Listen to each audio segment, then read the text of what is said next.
Bonsoir à tous, merci d'être fidèles à nos programmes. 19h45, le journal dans l'actualité de ce jeudi 6 août. Les funérailles du défunt Khalif de Medina Baye décédé dimanche dernier.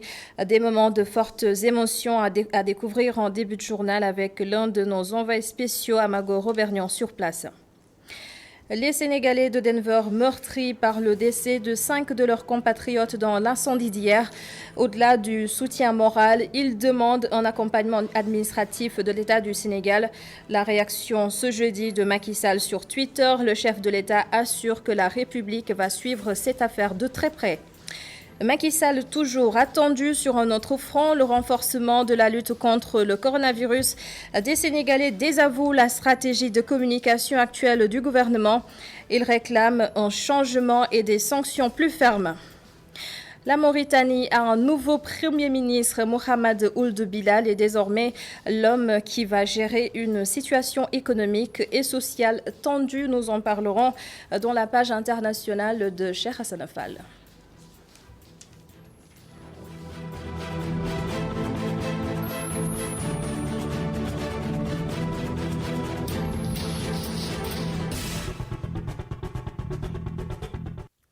Direction Medina Baye à Kaolack. Le défunt Khalif général Cheikh Ahmed Tidiane Niasse a été inhumé tout à l'heure vers 17h.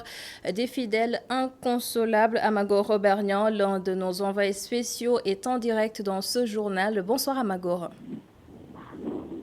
Eh bien, Adamanouch Kaba, la journée était pleine d'émotions sur les terrasses, par-dessus des murs. Les fidèles étaient partout. L'esplanade de la grande mosquée de Medina Baye a refusé du monde ce soir. Il était difficile pour les forces de l'ordre de contenir ce monde. Le quatrième Khalif de Medina Baye, le Cheikh Ahmed Tidiane Niasse, repose désormais aux côtés de son père, Cheikh Al-Islam Baye Niasse, et de ses frères. Et voilà, de la grande mosquée, des barrières étaient installées pour contenir ce monde, mais il est difficile de gérer rendre un dernier hommage au quatrième Khalif de Medina Baye. Les dispositifs sécuritaires et sanitaires étaient mis en place malgré le fidèles en action. Voilà, les délégations étrangères venues d'Afrique et à participer à ces funérailles de Cheikh Ahmed Tidiane Niasse et les fidèles sur les visages. La tristesse était perceptible et les fidèles inconsolables au moment de l'enterrement ou bien de l'inhumation du Khalif, du défunt Khalif Serigne Cheikh Ahmed Tidiane Niasse.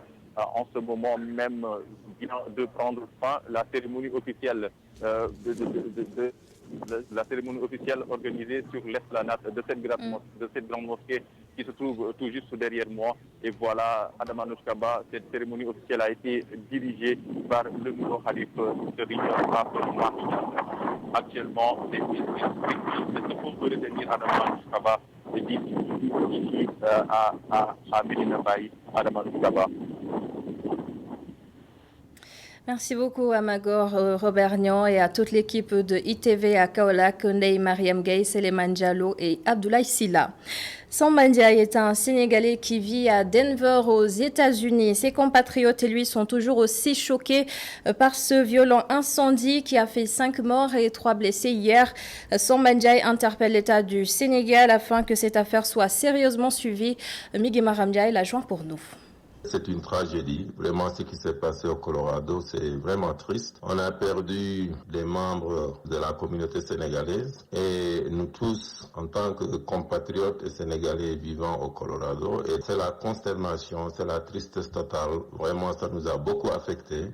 Mais quand même, nous tous, nous sommes unis comme un seul homme pour venir en aide vraiment aux parents de nos compatriotes disparus, mais également à ceux qui sont blessés dans cet incident. Parce que, comme vous le savez, il y a 5 qui sont tragiquement décédés, mais également il y a 3 qui sont blessés. Alors donc la communauté sénégalaise tout entière, nous sommes mobilisés comme un seul homme. Je l'ai dit tantôt, nous attendons l'arrivée de notre consul qui doit venir de New York. Alors donc Donc vraiment nous travaillons ensemble, la main dans la main. Également les Américains, vraiment ils sont mobilisés, ça il faut le reconnaître. Ils sont en train de faire de leur mieux pour nous assister psychologiquement, mentalement, mais également j'espère financièrement. Nous avons eu hier la visite d'un émissaire du maire qui est de Denver, qui est venu s'enquérir des nouvelles. Nos attentes concernant l'enquête, en fait, comme tout le monde, nous voulons que la lumière soit faite sur cette affaire. Depuis hier, la police aussi bien que les sapeurs-pompiers, ceux qui sont spécialisés dans ce genre de sinistre, sont donc sur les lieux. Donc nous attendons à ce qu'ils nous donnent les résultats. Nous ne savons pas exactement combien de temps ça va prendre, mais nous pensons que sous peu de temps, on saura exactement ce qui est à l'origine de cet incendie. La réaction de Macky Sall sur Twitter, il s'est incliné devant la mémoire de ces 5 Sénégalais décédés dans l'incendie à Denver. Une affaire très grave que la République suit de près selon Macky Sall. Un corps sans vie a été retrouvé en début d'après-midi aux alentours du terminus Liberté 5. Il s'agit d'un homme, la cinquantaine. Les témoins racontent qu'il était en train de traverser la route. D'autres morts, mais cette fois liées au coronavirus. 5 patients ont succombé aujourd'hui, 677 nouvelles contaminations. Le point du jour avec Dr Mamadou Ndiaye de la prévention. Sur 1917 tests réalisés, 177 sont revenus positifs, soit un taux de positivité de 9,23%. Les cas positifs sont répartis comme suit. 159 cas contacts suivis par nos services et 18 cas issus de la transmission communautaire répartis entre les Parcelles Assainies 3, Ouest Foire 3, Ouakam 2, Diofior 1, Grand Dakar 1, Guédiawaye 1, Mamel 1, Médina 1, Nioro 1, Rufisque 1, Tamba 1 et Thiès 1. 113 patients hospitalisés ont été contrôlés négatifs et déclarés guéris. 33 cas graves sont pris en charge dans nos services de réanimation. 5 décès ont été enregistrés ce mercredi 5 août 2020. L'état des autres patients hospitalisés est resté stable.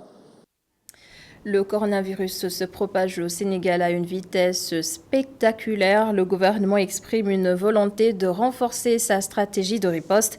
Des citoyens prônent des sanctions contre le non-respect des mesures barrières. Ils pensent aussi que la communication actuelle du ministère de la Santé et de l'Action sociale n'est pas efficace. Le reportage de Pape Ibrahima Ndiaye réalisé dans les rues de Dakar. Au rond-point et Colobane, les alentours du marché vivent au rythme de leur décor habituel. Vendeurs et acheteurs vaquent à leurs occupations. Certains portent leur masque, d'autres pas du tout. Quant aux éléments des forces de l'ordre, ils se concentrent plus à réguler la circulation qu'à rappeler aux automobilistes et piétons les gestes barrières.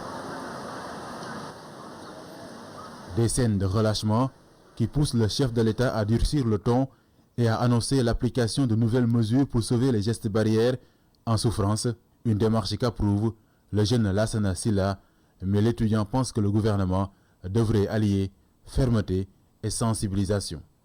C'est la seule solution qu'ils peuvent mettre en place pour le moment, mais pas de sanctionner la population.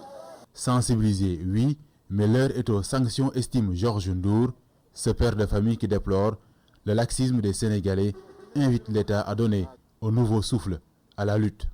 Les sanctions, et bien sûr, je suis tellement d'accord avec ça, entièrement d'accord avec ça. Les sanctions, il faut qu'on le fait. Parce que comme les gens ne comprennent pas, si tu dis à personne, même dans les voitures comme ça, là, tu es avec quelqu'un, tu lui dis porte ton masque, il te dit de n'importe quoi. Mais c'est pas normal ça. C'est pas normal. Que les gens, on est sensibles tous les jours que Dieu fait. On fait un effort pour que la sensibilisation va passer. À l'intérieur de la gare routière de Colobane, dans ce bus ligne 65, le conducteur est en pause mais veille constamment sur les gestes barrières. Pour lui, seule la sanction peut pousser les Sénégalais à revoir leur comportement. Je pense qu'on est arrivé à un stade où sanctionner est devenu impératif. Mais actuellement, on a l'impression que seuls les conducteurs sont concernés par le respect des mesures barrières. Lorsqu'un agent de la circulation constate qu'il a des clients qui ne portent pas leur masque dans le bus, il récupère nos permis et ne dit rien à l'usager fautif. Alors que j'estime qu'il faut également infliger des amendes aux clients qui ne respectent pas le port du masque. Ce genre de démarche peut être dissuasive à mon sens. Dans les marchés, gares routières et autres lieux publics, les masques ne servent désormais qu'à cacher le menton et pas d'obstacle au virus. Dans le transport en commun, depuis l'assouplissement des mesures restrictives, les bons réflexes ont cédé place aux mauvaises habitudes. Sanctionner les personnes réfractaires aux gestes barrières est normal. Et en ce qui nous concerne, je reste convaincu que ni les conducteurs ni les apprentis ne doivent laisser un client monter à bord du véhicule s'il ne porte pas de masque. Ils peuvent pourquoi pas l'obliger à acheter un masque et de le porter avant de prendre place. Le pire dans tout ça, ce sont les usagers qui tiennent leur masque entre leurs mains ou les mettent dans leur poche. Pour reprendre la main, face à la pandémie Covid-19, le chef de l'État veut relancer la guerre. Sous la supervision du ministre de l'Intérieur, les forces de l'ordre seront remobilisées et leur présence renforcée sur l'ensemble du territoire national. Reste à savoir si elles vont renverser la tendance et garder le cap cette fois-ci. Pape Ibrahim Ndiaye, cette communication du ministère de la Santé également désapprouvée par la socio-anthropologue Dr Ndak Diop. Cette formule routinière ne passe plus selon elle. Ces propos sont recueillis par Sophia Ba. Au lieu de parler de messages maintenant avec les communautés, on fait ce qu'on appelle l'écoute et la co-construction. Comment on arrive à comprendre avec les communautés pourquoi ils n'adaptent pas ces mesures barrières? Il y a beaucoup de facteurs explicatifs de ça, bien sûr, mais on veut entendre des communautés pourquoi cette inadaptation, en tout cas par rapport aux mesures barrières, et co-construire avec eux. Pourquoi co-construire avec eux? C'est la personne, quand elle est dans la dynamique de réflexion avec vous et de construire quelque chose, ça paraît mieux pour cette personne d'adapter la chose ou les choses qu'elle a elle-même qu'elle a elle-même construit avec vous. Donc on va dans cette démarche-là où on veut laisser en tout cas cette opportunité aux communautés de nous montrer qu'ils ont compris et que par eux-mêmes, de par leur savoir-faire et de comment ils comprennent, ils arrivent à faire ces mesures barrières, à se protéger eux-mêmes et à protéger leur famille. Donc c'est dans cette dynamique qu'on va actuellement. Donc du coup, on va plus écouter que de donner. Parce qu'on voit que maintenant, le fait de donner des messages, ça n'apporte rien. Parce que quand on arrive à un constat aussi, il faut s'arrêter et dire qu'est-ce que ce constat-là nous renseigne. L'engagement communautaire est aussi une alternative pour faire passer le message de sensibilisation. Les mots du président des acteurs communautaires en santé et l'âge, Baïtir Samb, je vous propose de l'écouter. De développer des stratégies d'écoute sociale vers la communauté et de pouvoir échanger pour co-construire avec eux pour qu'au moins que ça soit quelque chose de durable en fait.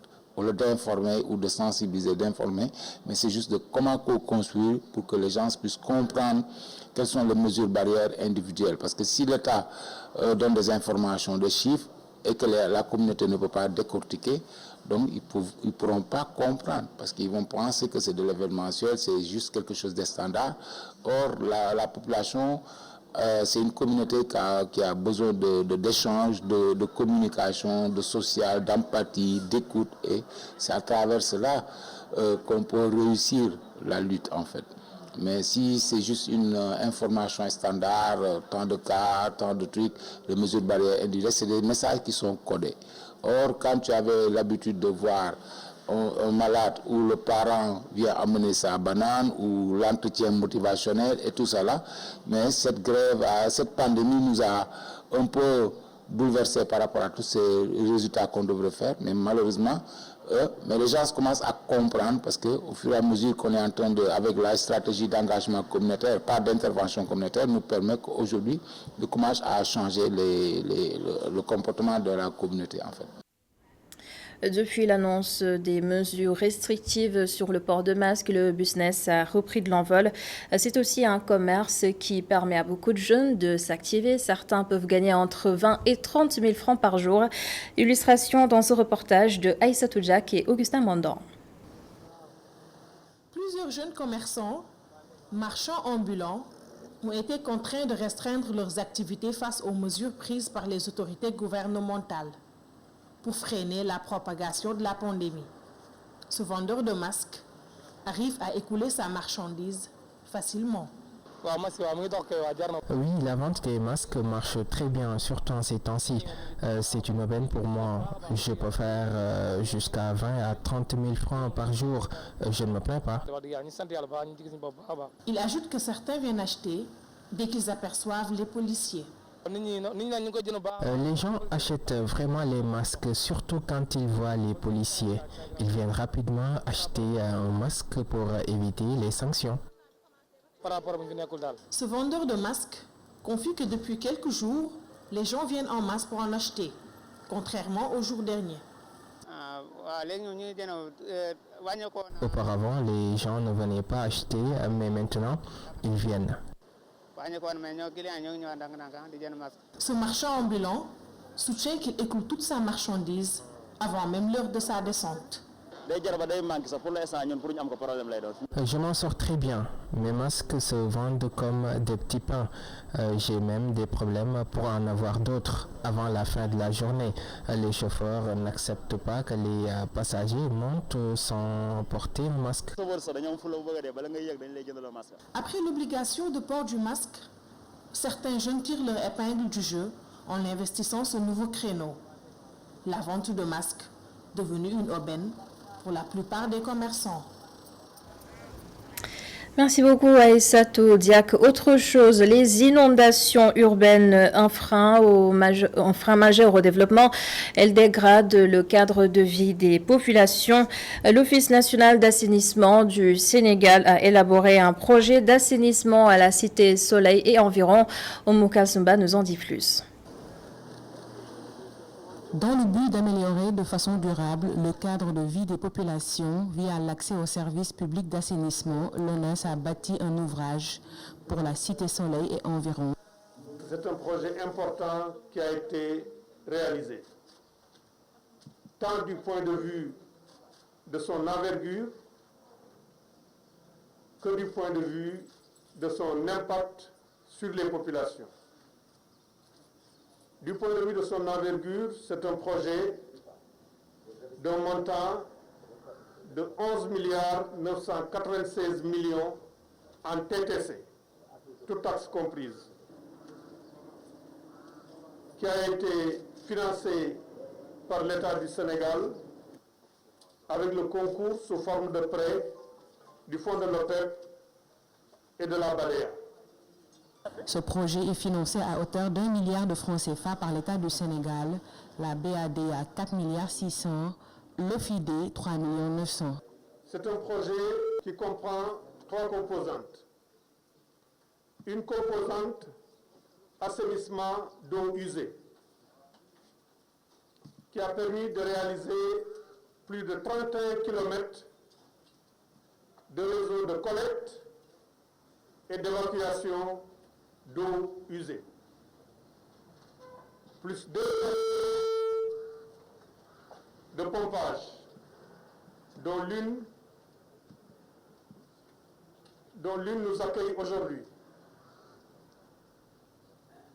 et 2760 branchements. Cet ouvrage d'assainissement va impacter 28 000 personnes. Il va régler les problèmes d'inondation, la mobilité des personnes et des biens. Il va également favoriser la création d'emplois.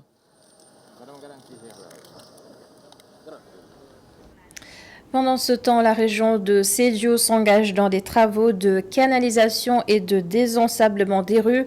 C'est à l'initiative de jeunes étudiants qui veulent rendre plus attractive leur localité. Correspondance Ousmane Demba.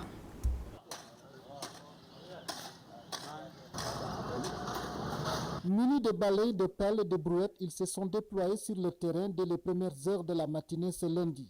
Ce sont des étudiants réunis au sein de l'Association pour le développement de la Casamance. Membres du groupe Kekendo, ils entendent à travers cette opération de désensablement des rues de la capitale du Pakao œuvrer pour la promotion de la citoyenneté et du civisme. Ibrahima Khalid Sané est le secrétaire général de cette association. Nous avons choisi de faire des activités citoyennes que nous avons démarré à Dakar au niveau de l'Université Charles de Dakar qui consistait à désensabler les routes qui sont beaucoup occupées par le sable.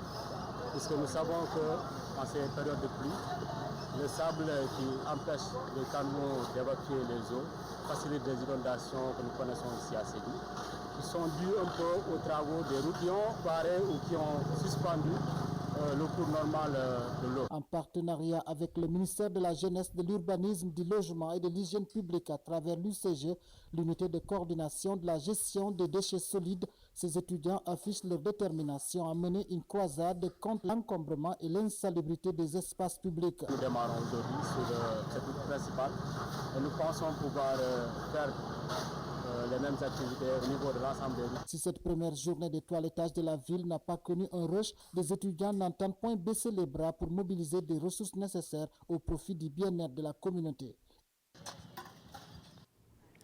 La saison des pluies, c'est aussi une période de vacances, mais des vacances pas comme les années précédentes, puisque la pandémie a quasiment freiné les activités. Les plages sont de moins en moins fréquentées, ainsi que les autres lieux publics de loisirs. Et dans ce reportage de Bintaba, des jeunes nous racontent comment est-ce qu'ils passent leurs vacances. Vent de vacances à la Médina, des jeunes assis devant leur domicile, les 2 tasses de thé font le tour du groupe. Vieux Kamafay joue le rôle du DJ. Nous passons du temps ensemble durant les vacances. D'ailleurs, on prévoit une sortie le mois prochain, une façon de se retrouver. À côté de Vieux Kamafay, Walija profite de l'ambiance. Presque tous mes amis sont des joueurs de football, mais avec la pandémie, nous préférons rester dans nos maisons. Nous sommes en vacances, raison pour laquelle on change de coiffure et de style d'habillement. Si certains jeunes se regroupent pour mettre de l'ambiance, tel n'est pas le cas pour ce groupe de mineurs scotchés à leur téléphone. Aucune discussion. On ne peut pas s'enfermer dans nos maisons, surtout pas avec cette canicule. On prend du thé ensemble, d'autres partent à la plage. C'est d'ailleurs la raison pour laquelle je m'habille de façon légère pour ne pas trop ressentir la chaleur. Ces jeunes se regroupent par génération. Ils s'habillent de façon légère pour ne pas ressentir la chaleur.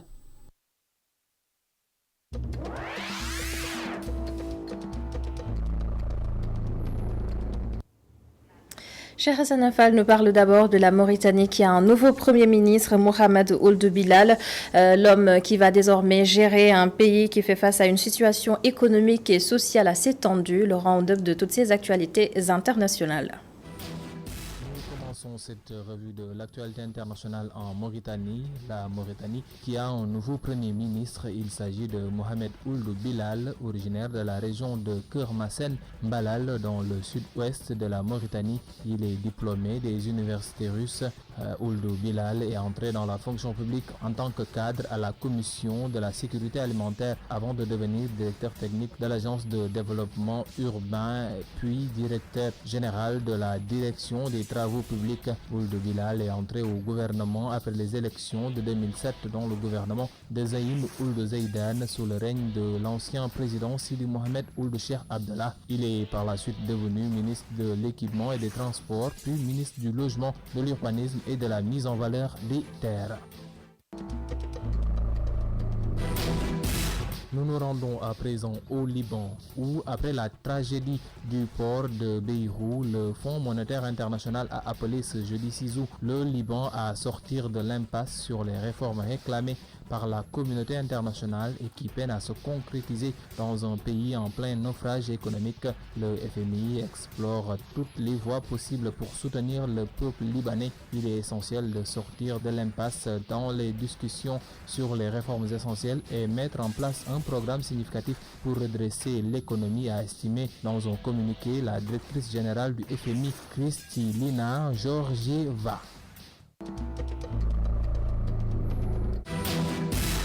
Et pour finir, depuis le début de l'épidémie, 24 000 membres du personnel de santé ont été infectés en Afrique du Sud, soit près de 5% du total des contaminations dans le pays. Et 181 de ces professionnels sont morts. Ces chiffres sont révélés alors que des syndicats du secteur dénoncent ces dernières semaines les pénuries d'équipements de protection dans certains établissements, le manque de personnel et le besoin de plus de formation consacrée à l'épidémie. Il menace de se mettre en grève si ces conditions de travail ne sont pas améliorées. L'OMS va déployer une quarantaine d'experts dans le pays pour l'aider à répondre à la crise sanitaire. Les premiers membres de cette équipe sont arrivés ce mercredi. Le pays de Nelson Mandela a passé la barre du demi-million d'infections et compte près de 9000 morts, un chiffre sous-estimé selon les experts. Il s'agit du 5e pays au monde le plus touché par l'épidémie et représente plus de la moitié des cas du continent.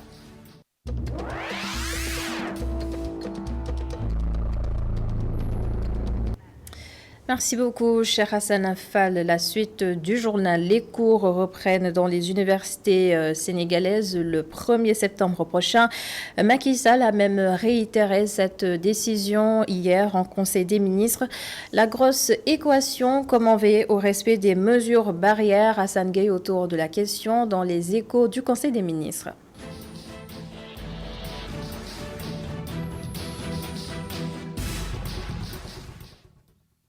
Les campus pédagogiques et sociaux sont figés et cadenassés depuis près de 200 jours. Un vide sidéral provoqué par le choc du coronavirus. Le grand livre de l'université est à présent une page blanche que les espaces verts et apaisants ne peuvent dissimuler. Les rares étudiants qu'on y croise sont occupés à passer des concours, sorte de bouée de sauvetage en ces temps. Les autres déambulent dans les couloirs interminables pour des mises à jour dans les dossiers personnels.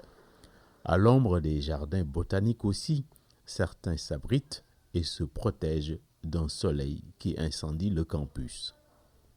En dépit de toutes ces images, l'université de Dakar s'est coupée de son monde. L'année académique n'est pourtant pas finie ni perdue. Le reliquat sera comblé du 1er septembre au 31 décembre 2020. Le président de la République, en instance du Conseil des ministres, a insisté pour la reprise des enseignements en présentiel dans les universités et établissements du supérieur, et cela dans les meilleures conditions, a précisé le communiqué d'hier. Pas de fatalisme donc des autorités, mais le mal est déjà fait, le décrochage est une réalité pour les étudiants qui veulent regagner les amphis sans être jetés en pâture. C'est une bonne nouvelle, j'ai entendu l'information aujourd'hui que les cours vont reprendre le 1er septembre. Et je dirais que tous les étudiants sont pressés de regagner les amphithéâtres parce qu'on est resté il y a de cela 5 mois, depuis le mois de mars, sans pour autant faire des cours. Le gouvernement doit prendre ses dispositions pour accompagner la reprise des cours au sein de l'université et pour cela, il faut qu'ils mettent à notre disposition suffisamment de masques, des gels. Pour la reprise des enseignements à ce 1er septembre, c'est une bonne nouvelle pour sauver l'année universitaire, mais c'est aussi une nouvelle aussi qui sera un peu compliquée avec la crise sanitaire. Nous ne sommes pas surpris parce que depuis par exemple le mois de juillet, au niveau de l'Assemblée de l'université, nous étions convenus que l'université allait ouvrir ses portes au 1er septembre 2020. Maintenant, sur les modalités de reprise, il y a aussi la question de la distanciation sociale qui a été soulevée, et aussi c'est l'ouverture du campus social. Parce qu'aussi, il faut le dire, on ne peut pas ouvrir l'université et sans aussi ouvrir le campus social.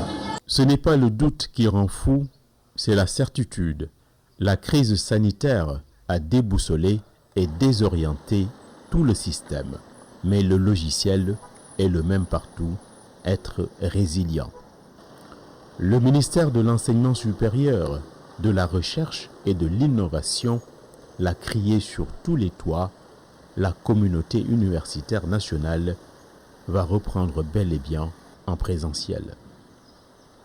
Et cela dans un mouvement d'ensemble, sans retour graduel, comme ce fut le cas avec l'élémentaire et le moyen secondaire. Les enseignants et professeurs, pour leur part, n'y voient pas d'inconvénients, mais veulent des garanties. Bon, maintenant, de façon graduelle également, est-ce qu'il n'est pas possible d'organiser donc cette reprise de façon graduelle, compte tenu du fait que donc cette maladie elle est beaucoup plus, disons, dangereuse pour les personnes âgées présentant certaines comorbidités. Est-ce qu'il ne serait pas également envisageable de permettre aux plus jeunes, non pas qu'on les expose, mais qu'on leur permette tout simplement donc de commencer d'abord donc les enseignements et ensuite, après, les plus âgés vont venir pour continuer donc les enseignements pour éviter tout simplement donc d'exposer inutilement donc ces collègues-là. Le contexte est très chargé et très lourd de dangers. Des professeurs émérites, on l'a vu dernièrement, sont partis monnayer leur talent ailleurs, là où l'herbe est plus verte. La jeunesse, en règle générale, ne voit plus le bleu de l'horizon. Les inégalités se creusent. Dans une atmosphère aussi pesante, tout valait mieux qu'une année blanche qui aurait pu être considérée comme un suicide collectif.